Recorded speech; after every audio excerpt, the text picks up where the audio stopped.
भिवरी गाव ते बोबदेव घाट, तालुका पुरंदर, जिल्हा पुणे येथे कोंढवा परिसरातील काही मुस्लिम तरुणांनी दहशत निर्माण केली. भिवरी गावातील तरुणांना मारहाण केली.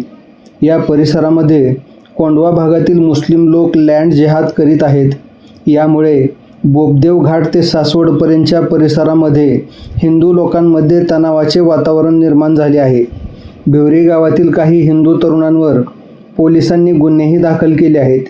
या सर्व गोष्टींमुळे हिंदू समाजावर अन्याय होत आहे.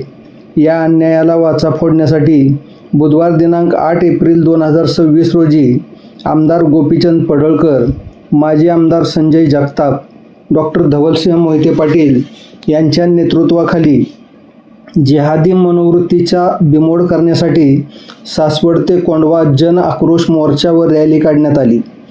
सर्वप्रथम सासवड येथील शिवतीर्थावरती छत्रपती शिवाजी महाराज यांच्या पुतळ्याचे दर्शन घेऊन मोर्चाला व रॅलीला सुरुवात झाली. भिवरी गाव पास झाल्यानंतर बोबदेव घाटात प्रवेश करण्यापूर्वीच पुणे जिल्हा SP संदीपसिंह गिल व पोलिसांनी मोर्चेकऱ्यांचा रस्ता अडवून त्यांना कोंढव्यामध्ये जाण्यापासून रोखले. त्यामुळे मोर्चाचे रूपांतर सभेत झाले. माजी आमदार संजय जगताप यांनी जिहादी मनोवृत्तीच्या लोकांना जशास तसे उत्तर देणार असून आता हिंदू समाज आणखी सहन करणार नसल्याचे सांगितले. डॉक्टर धवलसिंह मोहिते पाटील यांनी हिंदू समाजाला जिहादी मनोवृत्तीच्या लोकांचा एकत्र येऊन सामना करण्याचे आवाहन केले. इतिहासामध्ये आणि भूतकाळामध्ये या लोकांनी हिंदू लोकांवर अनन्वित अत्याचार केले.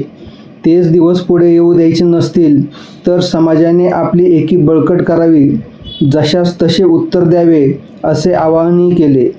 तर आमदार गोपीचंद पडळकर यांनी भिवरी गावातील तरुणांना मारहाण करणाऱ्या जिहादी लोकांवर तातडीने FIR दाखल केल्याशिवाय हा मोर्चा येथून जाणार नसल्याचे सांगत पोलिसांनी बोबदेव घाटामध्ये पोलीस चौकी उभारावी, घाटामध्ये CCTV बसवावेत, हिंदू मंदिर परिसरात नमाज पठण करणाऱ्या लोकांवर गुन्हे दाखल करावेत अशा मागण्या पोलीस प्रशासनाकडे केल्या.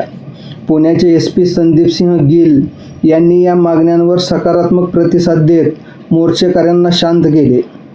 माळशिरस तालुक्याच्या परिसरातून या मोर्चासाठी अण्णासाहेब शिंदे, सुदर्शन मिसाळ, देवा कोकाटे, संग्राम भोसले, दादासाहेब नामदास, विवेक गवळी, दादा जाधव, विकास शिंदे, राजू गुळवे, संजय गाडे, अरुण शहाणे, सागर देशमुख, शंकर चव्हाण, संदीप कोकाटे, पिंटू वैद्य, विजय सागर, जॉन्टी शिंदे उपस्थित होते.